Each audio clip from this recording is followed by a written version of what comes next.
Hello, everyone. Wishing you all a very good afternoon. I hope all of you are fit, fine, safe, healthy, and happy as always. And I welcome you to the physics class.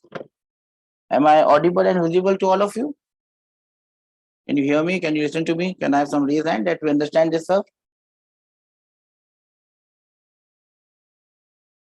Someone can raise hand. Okay, Brijesh. So I think I am audible and visible. I think everyone has come. Can see some new people, some old ones. Okay. As suggested, we'll try to finish the remaining part of this chapter. We'll be dealing with collisions in this chapter, and we'll be dealing with that formula I told you, whether you have read about any general formula and all that, and I'll tell you my my variation of it.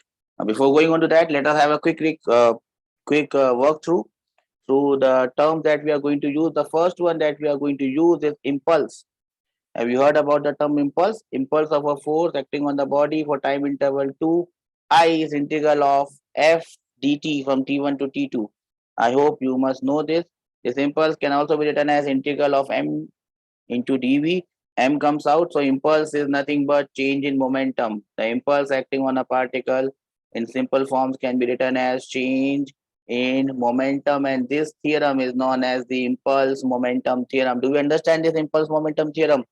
Now, this impulse momentum theorem, I always call this as the mother theorem. Momentum theorem is known as the mother theorem, and then it has a daughter theorem. I hope you understand the meaning of mother and daughter. Mother comes first, the daughter comes afterward. The daughter theorem. The daughter theorem is law of conservation of linear momentum. That is what I call the daughter theorem. Law of conservation of linear momentum. LOCM. Law of conservation of linear momentum. Why do I call one as mother and the other one as daughter? Because here in mother theorem, which is the impulse momentum theorem, if there is an impulse, the momentum will change. A special case of this would be a special case of this would be if impulse is zero. That is a special case. If impulse is zero, then I can say that change in momentum would be zero. If impulse is zero, then the change in momentum will zero, and that becomes your law of conservation of linear momentum. So whatever question you can do with law of conservation of linear momentum can also be done by the impulse momentum theorem, but there can be questions which cannot be done by law of conservation of linear momentum. They have to be done by impulse momentum theorem. Wherever there is an impulse and momentum is not getting conserved, then law of conservation of linear momentum cannot be applied. We have to apply the original law, and the original law or the mother theorem is impulse momentum theorem. Do we all understand this? Can I have this? Can I have raised hands that we understand this, sir? Impulse momentum theorem can be applied everywhere, but law of conservation of linear momentum can only be applied if impulse is zero. Now we have the rotational analog of this. Remember, whatever we have studied in translational motion, the same thing will be there in rotational motion. We'll call it the rotational analog. For example, the rotational analog of displacement is angular displacement. In translational motion, we have displacement. In rotational motion, we have angular displacement. In translational motion, we have velocity, rotational angular velocity. Acceleration, angular acceleration. Mass is the transitional analog. What is the rotational analog of mass? What do we use in place of mass in rotation? Mass is, we also call it inertia. Inertia is the property of a body. Mass is the property of the body by virtue of which it opposes change in its translational motion.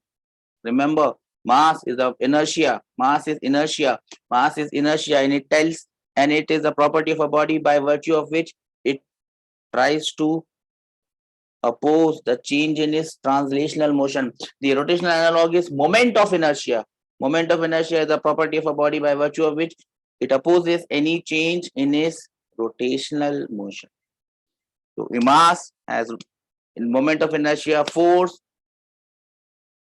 rotational analog is torque, linear momentum, the rotational analog is angular momentum. So we'll have this impulse momentum theorem. We have impulse momentum theorem in translational motion.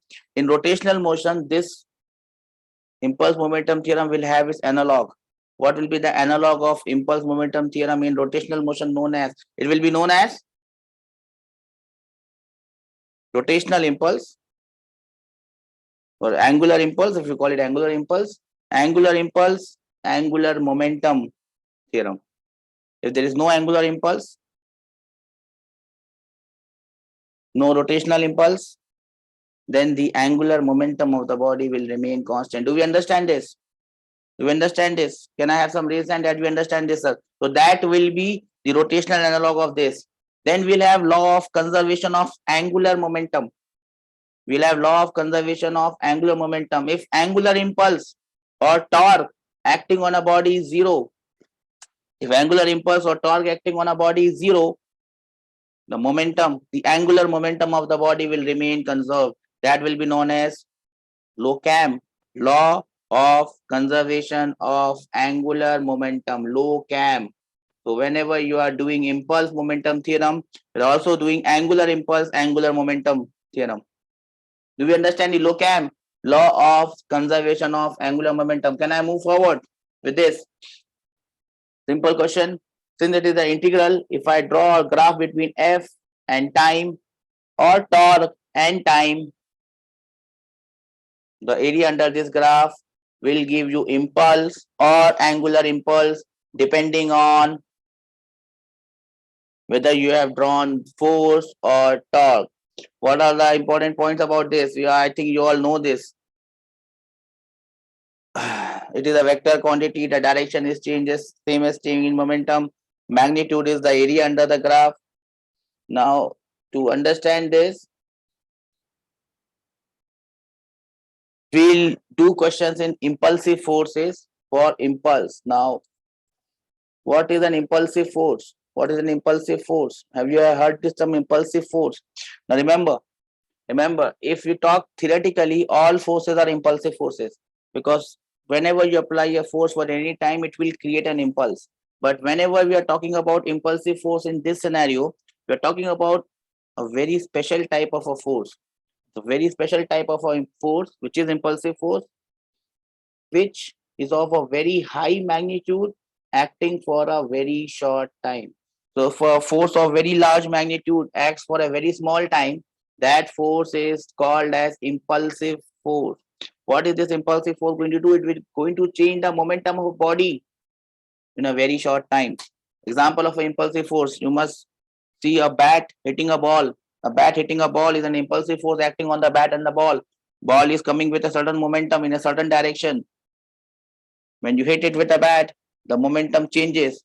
The time which the bat remains in contact with the ball is very less. So a very large force ka magnitude is acting on for a very short time. That force is known as impulsive force.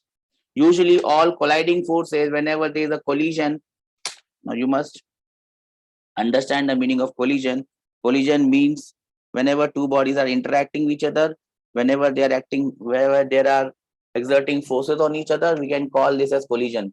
But collision, in this case, what it means is whenever two bodies are colliding or interacting with each other such that the momentum of at least one body changes drastically, at least one body, the momentum changes drastically, then we call such interaction as collision. Moon, Earth and moon. Moon is moving around Earth. Moon is moving around Earth. Earth is exerting force on moon. Is this a collision? Is this a collision between Earth and moon? Yes, this is a collision between Earth and moon, but the momentum is not changing drastically. Whenever you have one body exerting force on the other body, whether they are in contact or not, whether they are away from each other, if they are exerting force on each other, they are exerting impulses on each other, that is a collision. But when we use the word collision specifically, we refer to a special type of this collision where the momentum changes very drastically, and where large forces act for a very small interval of time. Do we understand this? Can I have raised hand that we understand this, sir? Now, important point about impulsive forces: gravitational forces and spring forces are always impulsive. Normal tension and friction, you must understand when they are impulsive and when they are not. Sometimes they can be impulsive, sometimes they can be non-impulsive. An impulsive force can only be balanced by an impulsive force, another impulsive force. If there's an impulsive force acting on a body, to balance that impulsive force, you need another impulsive force. Impulsive force cannot be balanced by a gravitational force. An impulsive force cannot be balanced by spring force, because spring and gravitational forces are non-impulsive. Now see here, these two bodies are colliding. Body 1 is colliding with body 2. Now you can see there are 4 different normal reactions. Normal reaction N1, normal reaction N1G, normal reaction N1 acting on this, normal reaction N2G acting on this body from ground. So both the bodies are having normal reaction from ground. Both the bodies are having normal reaction on each other, and they are colliding with each other. Which forces are impulsive here? Gravitational force is not impulsive. So this is not impulsive. This is not impulsive. These two normal reactions are acting in the upward direction, but collision is happening in the horizontal direction. Upward direction is perpendicular to horizontal direction. It does not have any effect, and therefore these two normal reactions are not impulsive. The only impulsive forces here are normal reaction on this body M1 and normal reaction exerted by M1 on M2. These are the two impulsive forces acting on these two bodies. Can I have some reason that we understand this, sir? Similarly here, two bodies are colliding. You can easily find out what are the impulsive forces. Both the normal forces are impulsive. The upper body, which exerts force on the lower body, that is impulsive. Ground, which exerts force on the lower body, is also impulsive. Here, look at this diagram. N1 are the impulsive forces between the two bodies, is the normal reaction between the two colliding spheres. This is impulsive. The lower wala sphere ka normal reaction. See, this bigger sphere is going to press this smaller sphere against ground. So ground must oppose it, and therefore this normal reaction is impulsive. But normal reaction N2, smaller sphere is pushing it upwards. It can always move upwards. There is nothing stopping it from moving upwards, and therefore N2 is non-impulsive. Do we understand this? So this is the way we can find out which forces are impulsive and which forces are non-impulsive. What about friction? How do we find out whether friction is impulsive or not? The simple principle is, if the normal force between the two objects is impulsive, then the friction will be also impulsive. So whenever two objects are colliding and the normal force is impulsive, then friction is also impulsive. Do we understand this? Do we understand this? Can I move forward? Can I move forward? Similarly, for tensions also you can find out which tension is impulsive and which tension is not impulsive. I'll just give an example because this question can come in the exam. This is one sphere. Tension is T. Now you can see in which cases tension T is impulsive. When object is hitting it in the direction of A, it will try to move downwards. The bigger sphere will try to move downwards, but this string will keep it tight, and hence T becomes impulsive in this case. When it hits it from the horizontal direction, this is free to move in this direction. Tension will not stop it, and hence tension is impulsive. Tension is non-impulsive. When it hits in the direction C, again it will try to move upwards. Tension will not stop it from going upwards, and hence tension is non-impulsive in this case. So in this case, only one tension, in only one case, tension will be impulsive, and that will be ball A striking this bob. Do we understand this? Can I have some reason that we understand this? Do we understand this? So this is how you find which case what is impulsive, and this is a very famous question that comes. I think this is a question taken from S.C. Verma. This is a question that is given in the solved part of S.C. Verma. A block of mass small m and a pan of equal mass are connected by a string going over a smooth pulley. So this is M, this is also M. Initially the system is at rest. A particle of mass small m falls on the pan and sticks to it. It strikes the pan with a velocity v. So this is striking the pan with a velocity v, as you can see. Find the speed with which the system moves after collision. So to find the speed or velocity of the system, this pan on the left hand side will go down, mass on the right hand side will go up.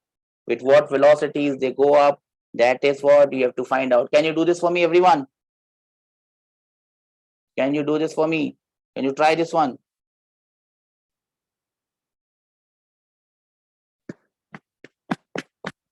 Are you trying?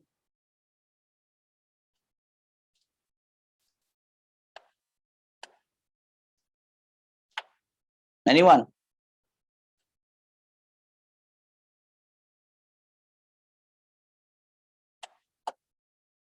How will you do this? Anyone has any idea? Would like to say anything about this question?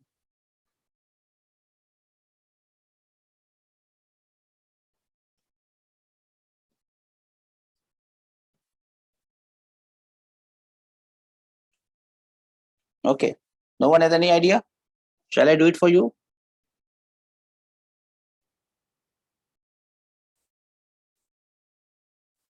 How are we supposed to do any question of this type? Give you 1 more minute till I just get this thing arranged.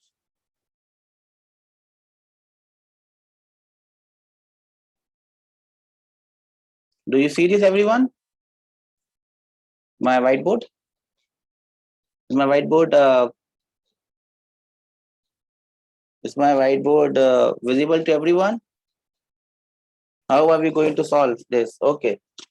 Okay. Have a quick look at this. Draw a diagram. This is my pulley. This is my pan. And this is my mass. This is M. This is M. And this one strikes it with a velocity v. This is before collision what was happening. Now let me draw the impulses here. Now since this block M is going to stick to the pan, this pan will try to move down. This pan will try to move down. Right? Now there will be an impulsive force. There will be an impulsive force between the particle and the pan. The particle and the pan. Now let me draw the diagram of the particle. Let me draw the diagram of the particle. This is the diagram of the particle M, and it was moving with a velocity v. Now look at it very close. It might take some time, but please pay attention. Now the particle is going to strike the pan. In which direction will the pan apply impulse on the particle?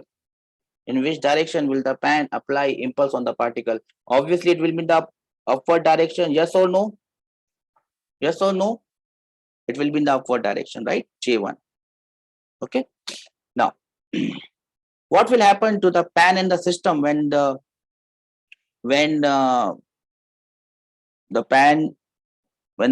particle strikes the pan will move down. Let us assume that it moves down with a velocity u. The system will move down with a velocity u, and this will come up with a velocity u. Do we understand this? This thing, left hand side will come down with velocity u, right hand side will come up with a velocity u. Do we understand this? Yes or no? So, if you're talking about the mass m, before collision its velocity was v, after collision its velocity is u in the same direction. Do we understand this? Do we understand this? Before collision its velocity was v, after collision its velocity is u in the same direction. Now let us talk about the pan.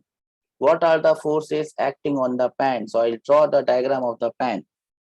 This is my pan. Mass is m. What are the forces acting on the pan m? One is this impulse J1, which is because of force exerted by small m. But But we look here. When this tries to move down, the string will try to oppose it and it will try to pull it upwards. So it will exert an impulse, J2. So J2 is the impulse exerted by string on pan M. String on pan M. So this is J2. This is J2. J2 is in the upward direction, J1 is in the downward direction now. Before collision, its velocity is 0. So this velocity is 0. After collision, it will move down with a velocity u. Do we understand this up till here? Is the question clear to everyone? Can I have some raise hand that we are clear up till this point? Look at the third one. The third body. Third body is here, mass m. Okay. Now, once the pan is struck by that particle, this will move upwards and it will obviously move upwards because of this jerk J2 exerted by the string. So the impulse acting on it is J2. There is no impulse in the downward direction because weight is not treated as an impulsive force. Before collision, its velocity was 0. So blue velocity is 0. After collision, its velocity is u in the upward direction. Do we understand this? Is everyone clear with what I have drawn here? I've used different colors so that you understand what is what. Can I have some reason that you understand this? Now remember, my sign convention. My sign convention, upwards is positive, downwards is negative. Upwards is positive, downwards is negative. I apply impulse momentum theorem on this particle. I apply impulse momentum theorem on this particle. Can you tell me what is the impulse momentum theorem applied on this particle? How will I look like? So total impulse, which is J1, which is positive J1, because it is in the positive direction, will be equal to change in momentum. Change in momentum. What is the change in momentum? What is the change in momentum? Change in momentum is final momentum. Final momentum is minus mu. Why it is minus? Because it is downwards. Minus initial momentum. What is the initial momentum? It's m into v, but it is also in the downward direction. So it is minus mv. Do we understand this first equation? Do we understand this first equation? Very nicely said. Very nicely put. Do we get this first equation? Can I have some reason that you understand this, sir?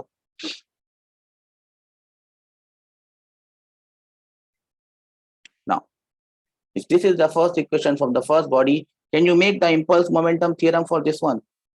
Can you make the impulse momentum theorem for this one? Can you make the impulse momentum theorem for this one? Impulse is change in momentum. Can you apply it on this? Can you apply it on this body? Anyone can apply this on this body? On body 2. If you can do this question, you can do any question that comes on impulse. So impulse is change in momentum. What is the impulse acting on this? J2 in the upward direction. Second body beta. Rajesh, this one. This body we are talking about. J2. J2 is in the upward direction. Minus J1. J1 is in the downward direction. That is why minus J1 should be equal to final momentum, which is minus mu minus initial momentum, which is 0. Do we understand this? Do we understand equation number 2? Do we have an understanding of equation number 2? Do we have an understanding of equation number 2? Vijay says his hands. Great. Can you now apply the same impulse momentum theorem to equation number 3? Equation number 3. This one. The last one. The last one.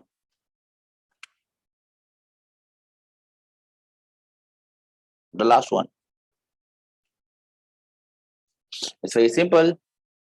J2 momentum, positive momentum, will be equal to final momentum, which is mu minus initial momentum, which is 0. From this equation number 1, 2, and 3, what do? You have to find the value of V. How do you do it? You add these two equations, 1 and 2, and subtract the third equation.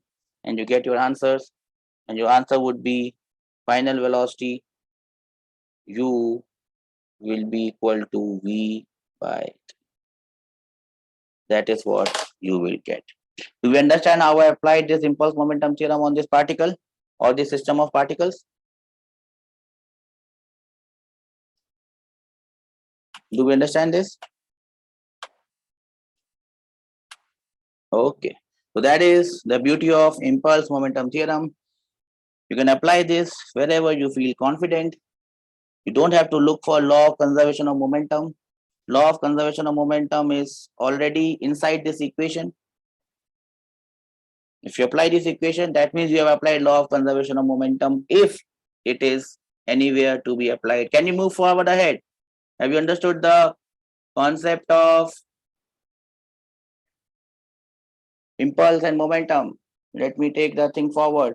Again, this is a very simple example of a similar question, but here it is kept like this. I think you can always do it.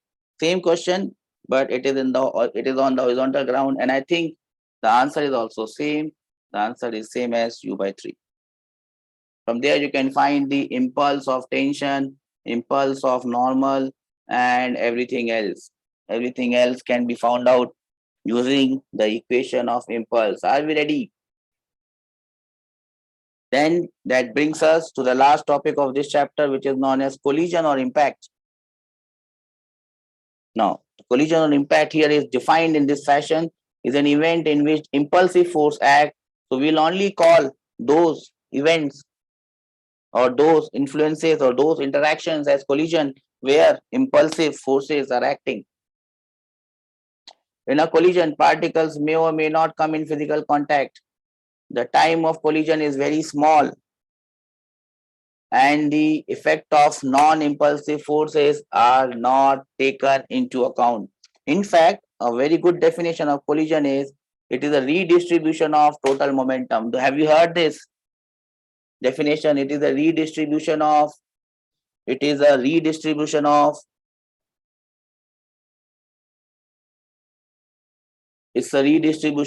collision. It's a redistribution of linear momentum.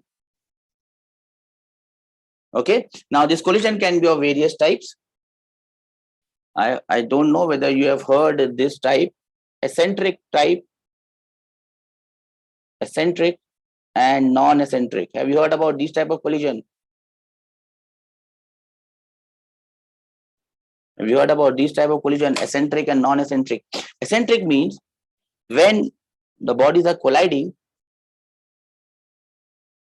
their velocities are along their center of masses. Now, when, for example, a ball is colliding with a ball such that the motion is along their center of masses, what happens? This ball just has translational motion.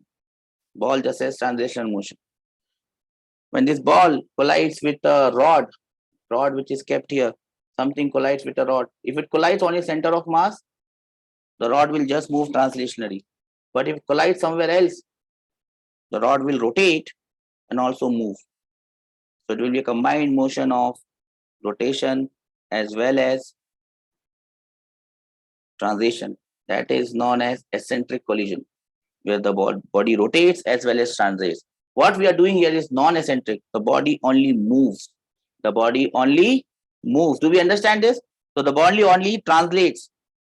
In rotational, we will see another type of collision which is known as eccentric collision, where one body or maybe two bodies will move translationally as well as rotate also after collision. That is why that collision becomes very tough to understand.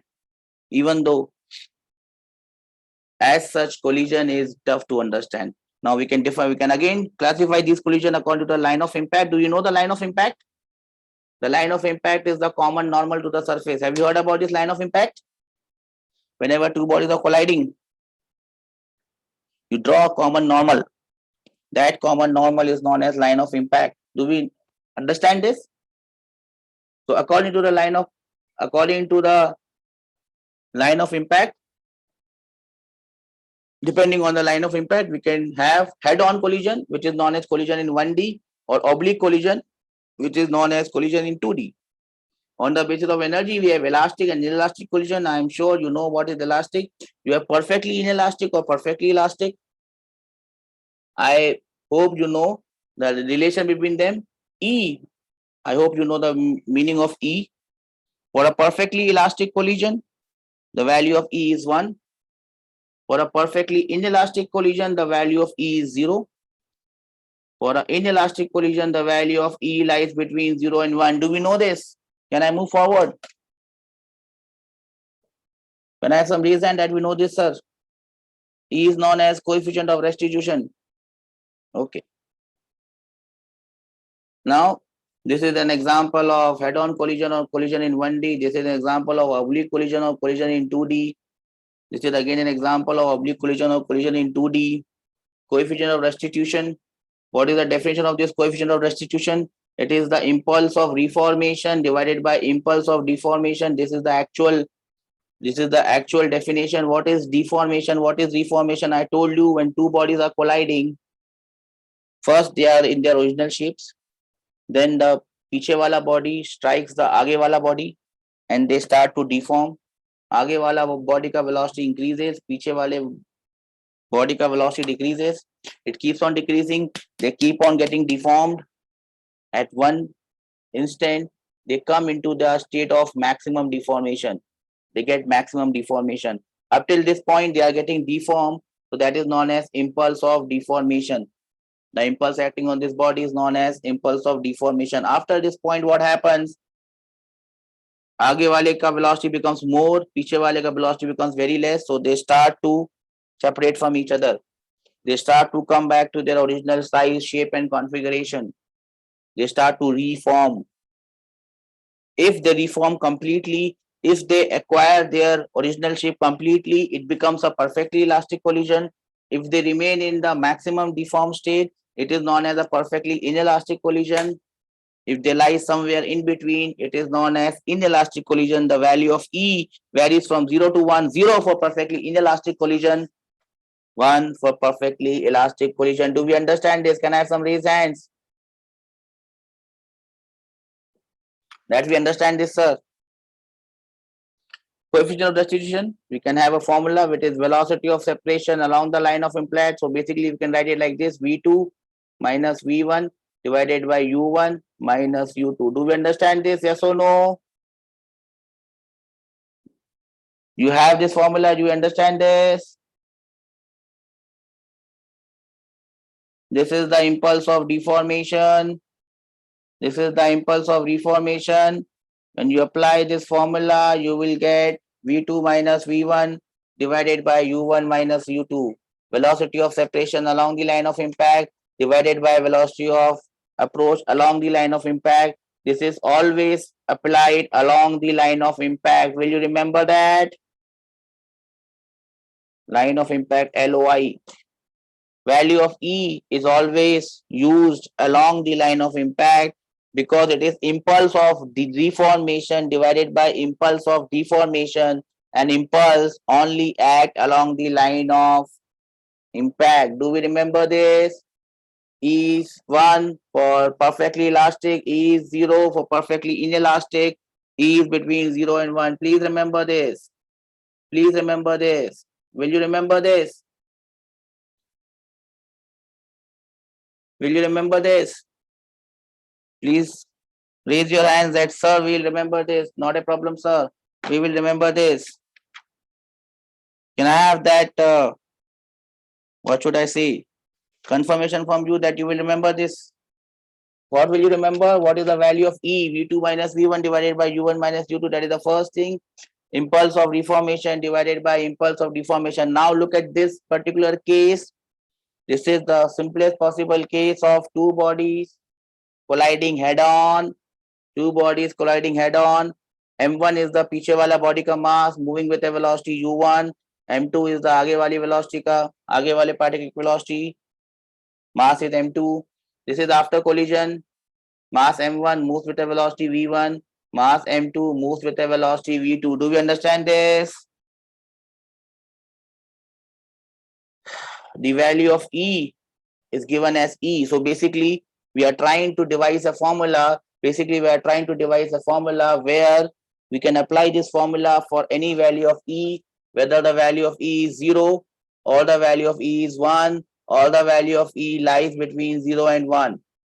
What is the formula? The formula given in this notes is this one. If you want, you can write this.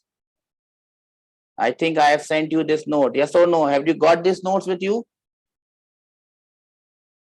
Have you got these notes with you? Have you? Am I asking? Have you got these notes with you?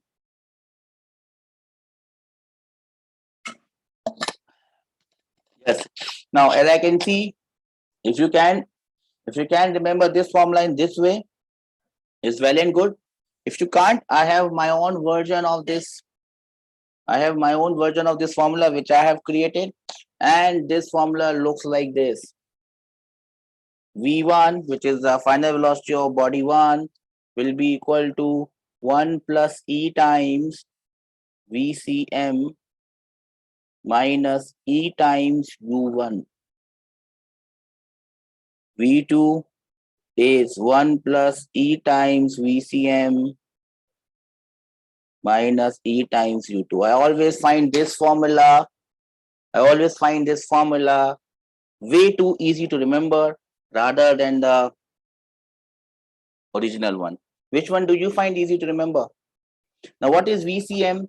VCM is the velocity of center of mass before collision, or VCM is the velocity of center of mass after collision. How will you find the value of this VCM? How will you find the value of this VCM? This VCM is simply M1U1 plus M2U2 with signs divided by M1 plus M2. Do we understand this? You find the velocity of center of mass, and then you can use this formula straight away without any hassles. And I'm sure that you will reap a lot of benefits from this formula. This is easier to remember than the formula that is given in the notes. Do we understand this? Do we understand this? Do we understand this? Now see, now you can do some special cases here, and these special cases become more simpler to understand. If E is 0 for a perfectly inelastic collision, put the value of E as 0, you'll get the value of V1. V1 will be VCM and V2 will also be VCM. So V1 becomes equal to V2. Do we understand this? Can I have some raise hand that we understand this, sir?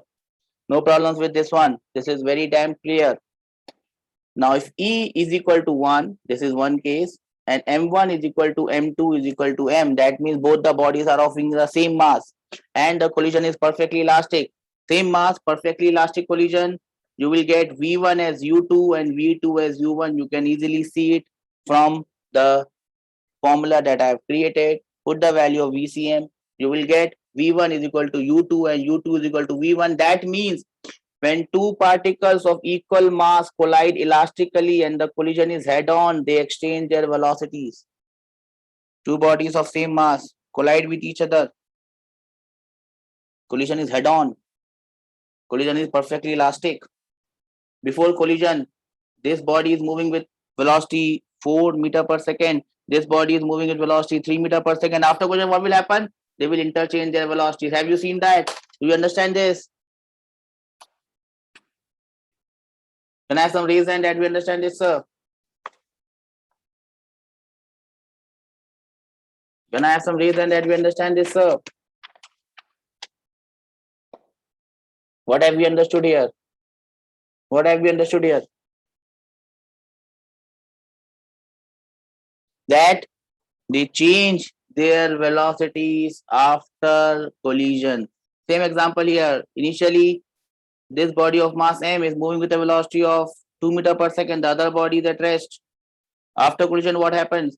This body comes to rest. The other one moves with a velocity 2 meter per second. One more very important formula, one more very important case that will come to you. M1 is very, very large compared to M2. So basically, it is the case where M1 becomes a wall and M2 becomes a ball. Or M1 becomes a truck and M2 becomes a ball. Do we understand this case? M1 is a truck very big truck, or M1 is a ball colliding with a truck. If a ball collides with a truck, the velocity of truck will not change. It will change very, very minutely. We cannot find out how much it has changed.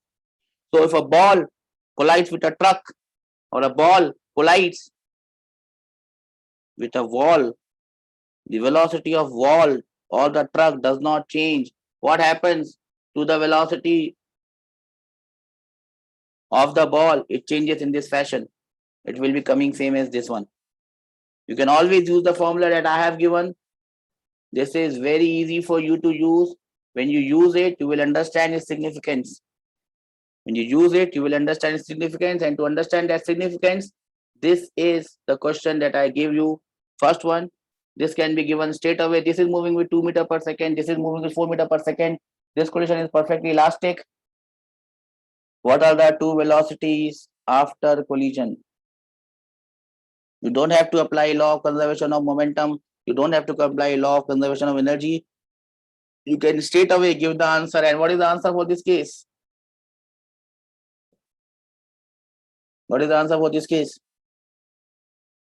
What will be the velocities after collision? Remember, both are same mass and the collision is perfectly elastic. So what will happen? Yes, they will interchange their velocities. As you can see, they have interchanged their velocities. Do we understand this? Can I have raised hand that we understand this, sir? Can I have raised hand that we understand this, sir? Now, this one, 3 balls A and B and C of same mass are placed on a frictionless horizontal surface. Ball A is moved with velocity u to the middle ball B. Follow the collision elastic. Find the final velocity of all the balls. Fatafat, give me the answer. What is the final velocity of all the balls? Initially, ball A is moving with a velocity 1. Secant. So this one will be 0. This one will be 0. And this one will be u. We understand this, right? Interchange of velocity is nothing else. Interchange of velocity, nothing else. This one. 4 identical balls A, B, C, D are placed in a line on a frictionless surface. A and D are moved with same velocity u towards the middle one. Assuming perfect collision, find the final velocities. Tell me the final velocities. What happens next? What happens finally? These are the type of questions you can expect in the exam. JEE mains or advanced. Simple topic, simple base. What are the answers, beta?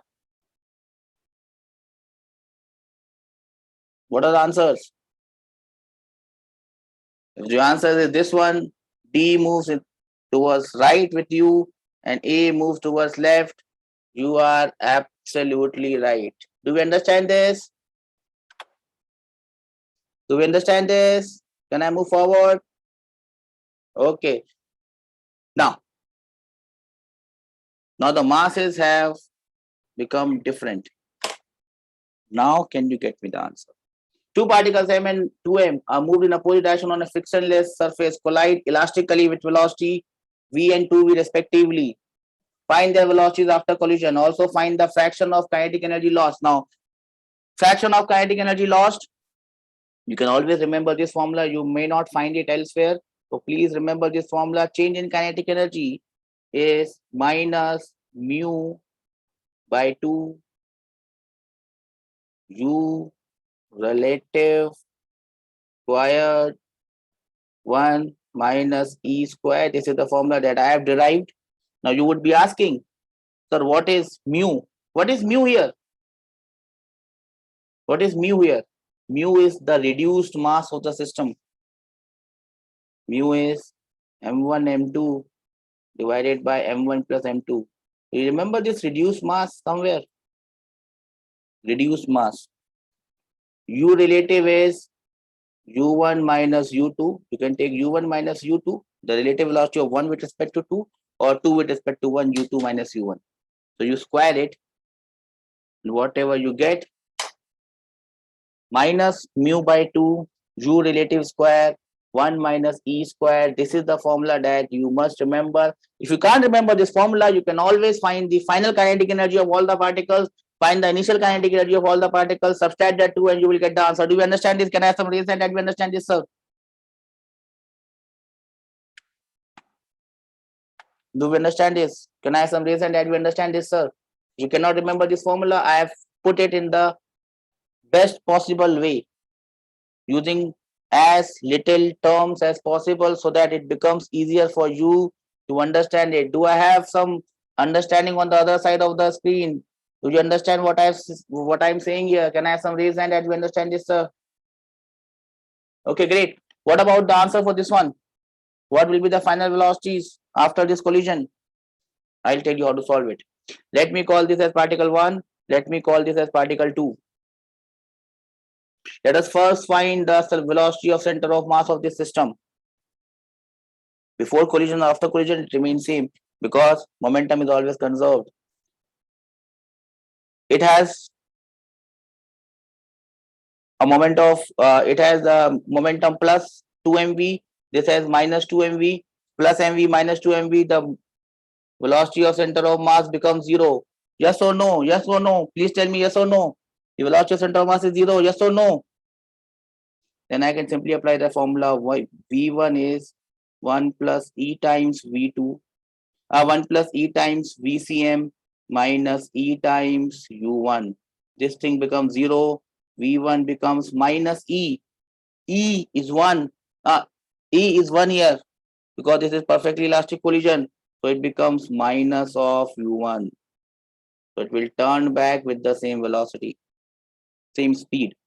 How do I get the value of V2? V2 will be 1 plus E times VCM minus E times U2. This becomes 0 because velocity of center of mass is 0. So V2 becomes, E becomes 1 minus U2. So it turns back with the same velocity back, and you can check your answers from here. See, they have done it after so many steps, so many steps, so many steps. I gave you the answer straight away. Yes or no? Do you understand how I've done this? Do you understand the beauty of the equation that I've given you? Do you understand the beauty of the equation I've given you? This one. Where was that? Do you understand the beauty of this equation?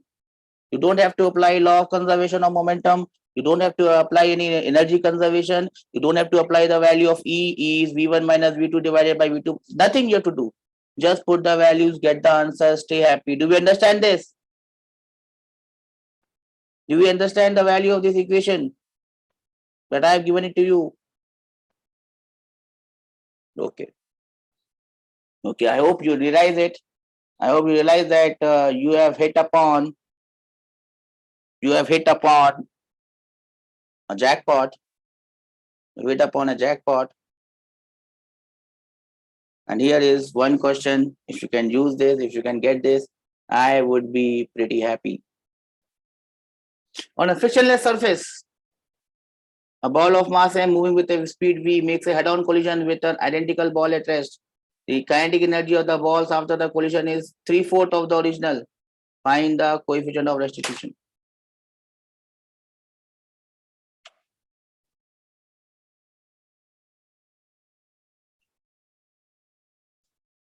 K final is 4 times, 3/4 times of K initial.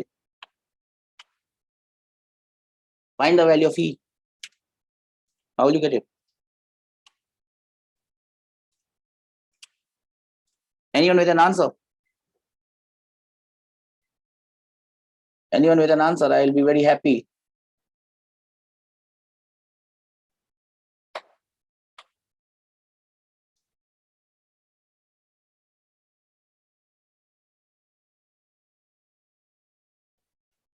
No one?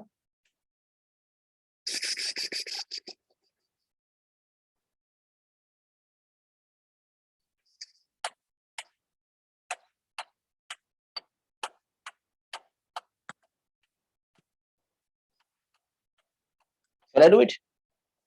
Now again, obviously you can do it by law of conservation of momentum, then the value of E in everything you put, and you get the values of every damn thing. You get it more easily. How? If you remember what I've told you here, you can apply this one. You can apply this one, you will get your answer in a flash. Just in a flash, you will get your answer. See, I'll try to apply it here and show you the beauty of the other equation that I was talking. See, they have done so many things and the answer is 1 by root 2, and see how will I get it now. Delta Ke is equal to minus mu. It's important for me to solve one question for you so that you can replicate the same if it comes in your exam. 1 by mu by 2, mu relative square multiplied by 1 minus E square. Do you understand this? Change in kinetic energy. Change in kinetic energy. That is how you will get it. Now,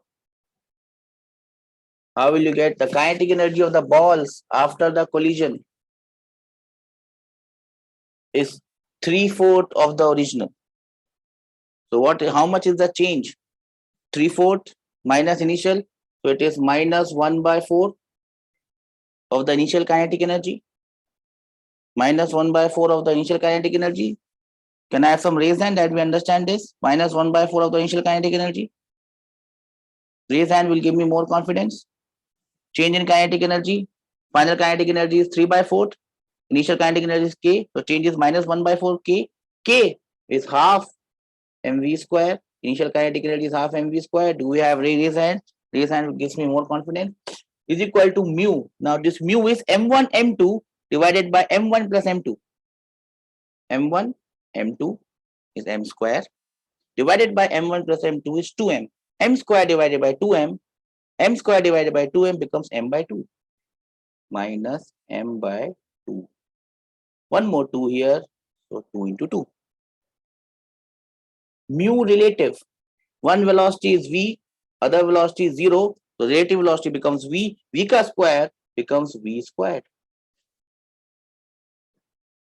So far so good. 1 minus e squared. So far so good. And voila, you got your answer. Solve this equation, you'll get your answer as 1 by 2. Yes or no? Yes or no? Anyone got it?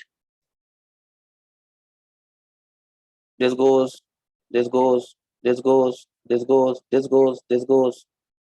Tung, tung, tung, tung, and you'll get your answer. Am I clear? How did I get this? So if you can remember these two formulae for collision, I'm sure you can do any problem that comes. More often or not, that problem will be based on on one-dimensional collision, because if it becomes an oblique collision, cases just become too many. I can make a similar formula for 2D collision, but whenever there's a 2D collision, sometimes there are more impulsive forces acting from other places, and that is why it's not very easy to make a formula for oblique collision. But I have given you two lifesaver formula for this, and any question in 1D collision can be done directly. What are the two formulas? Let us again have a look at them. These are your SOS formulae. This is formula number 1. Change in kinetic energy after collision, 1D collision, minus mu by 2, u relative square, 1 minus e square.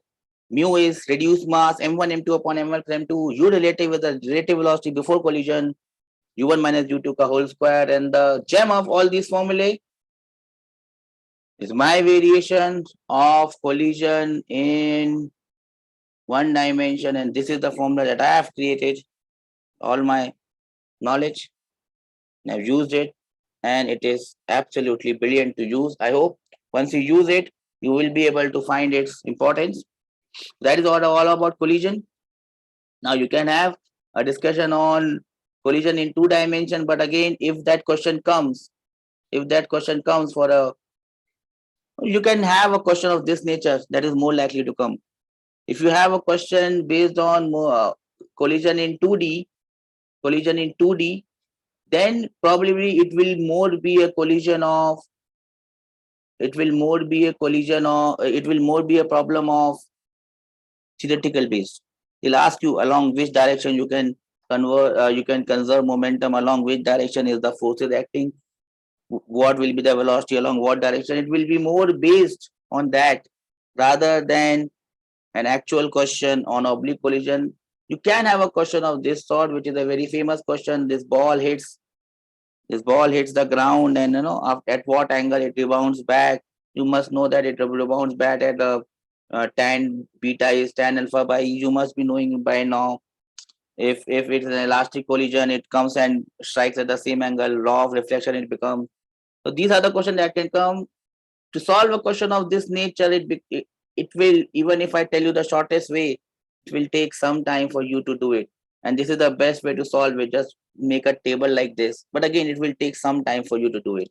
So I will not go into that, because that that might not be a good utilization of the time. And I would not suggest that if such a question comes, you must try it. The only question that you can try is when it comes along 1D motion, or it is a question of this nature where you just have to get the value of E from here. The velocity of separation along the line of impact, LOI, or the velocity of divided by velocity of approach along LOI. So if the question is of this nature, then probably you can try this. Otherwise, there is no point on you trying this. Again, if a question is a collision with wall, probably you can try it. If it is not collision with a wall, is this something else? It becomes very tough for you to call it. So there are many problems that I've given here. I would ask you to see if they want you to do it. Variable mass system, you can just skip it for now. If it comes, they will probably give you the theory of this. There is an equation which is known as Meszkowski equation. I think Meszkowski equation is not here. Meszkowski equation is not given here. I'll give you in the next class if you want it. So any question, there are only 3 questions, and all these 3 questions are taken from Mirodov. 2 or 3 questions are there in the group. If you can do 2 or 3 questions, you will be good enough. This is also taken from Mirodov, and everything is just application of the Meszkowski equation. This is variable mass applied in rocket propulsion. The only thing that changes is we have a value of G also coming here. So this G wala term also comes here. Otherwise, the concept is same. This you can do this question, your chain of mass. But again, if such a question comes, you see a chain directly that is falling. If it's a question based on energy, you have to find the velocity which it is falling. That is, you can try. If it is something else, you are asked to find out the force. Skip that question. Skip that question, because you won't be able to do it in that time, and you will be wasting time for other questions as well. So on that note, I think I have done what I was supposed to do.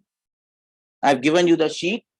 The theory sheet is also there with you. The problem sheet is also there with you. I have also given you last year questions.